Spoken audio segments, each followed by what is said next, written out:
ஏன்னா இப்ப நிறைய கள்ள ஊழியக்காரர்கள் என்ன ஒரு காரியங்கள் சொல்லி கொடுப்பாங்க அப்படின்னா, ஆவியானவர் அவர்கள் செய்யற தப்ப உணர்த்துவார். நம்ம எல்லாம் உணர்த்தணும்னு சொல்லி அவசியம் கிடையாதுன்னு சொல்லி போதிச்சுட்டு இருக்கிறாங்க. அதை நானும் ஒரு கமெண்ட்லயும் நான் பார்த்துட்டு இருக்கிறேன். பர்சனலா எனக்கு மெசேஜ் பண்றவங்களும் இதைதான் சொல்றாங்கப்பா. புது உடன்படிக்கையில இருந்துகிட்டு நீங்க இந்த மாதிரிலாம் வந்து பேசக்கூடாது அப்படின்னு சொல்றாங்க.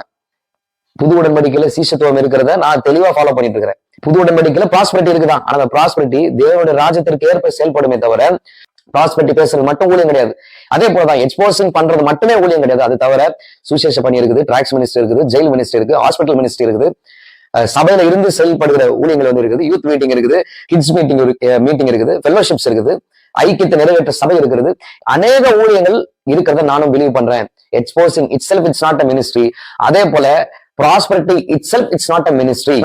பிலிப்பியர் 3வது அதிகாரத்துல 15வது வசனத்துல பவுல் சொல்றாரு, நீங்க ரட்சிக்கப்பட்ட நோக்கம் இருக்குது, அவருடைய நோக்கத்துக்காக நீங்க செயல்படுறீங்க. நீங்க இதை விட்டுட்டு வேற எதனா ஒரு சிந்தையா இருந்தீங்கன்னா அது கர்த்தர் உங்களுக்கு கண்டிப்பா வெளிப்படுத்துவார். அப்படி சொல்லிட்டு அப்படியே தொடர்ந்து 17வது வசனத்துல வந்து உங்களுக்கு வழி காட்டுகிறபடி ஃபர்ஸ்ட் கர்த்தர் வெளிப்படுத்துவார்னு சொன்னாரு. கர்த்தரே எல்லாம் வெளிப்படுத்திட்டும்பா, அவன் தான் ரட்சிக்கப்பட்டு வந்துட்டான்ல, அவனுக்கு அப்படியே ஆட்டோமேட்டிக்கா பைபிள் போதிக்கப்பட்டுரும், ஆட்டோமேட்டிக்கா வந்து காணிக்கை கொடுக்க ஆரம்பிச்சிருவான், ஆட்டோமேட்டிக்கா ஊழியம் செய்ய ஆரம்பிச்சிருவான், ஆட்டோமேட்டிக்கா சீஷத்துவத்தை செய்ய ஆரம்பிச்சிருவான்.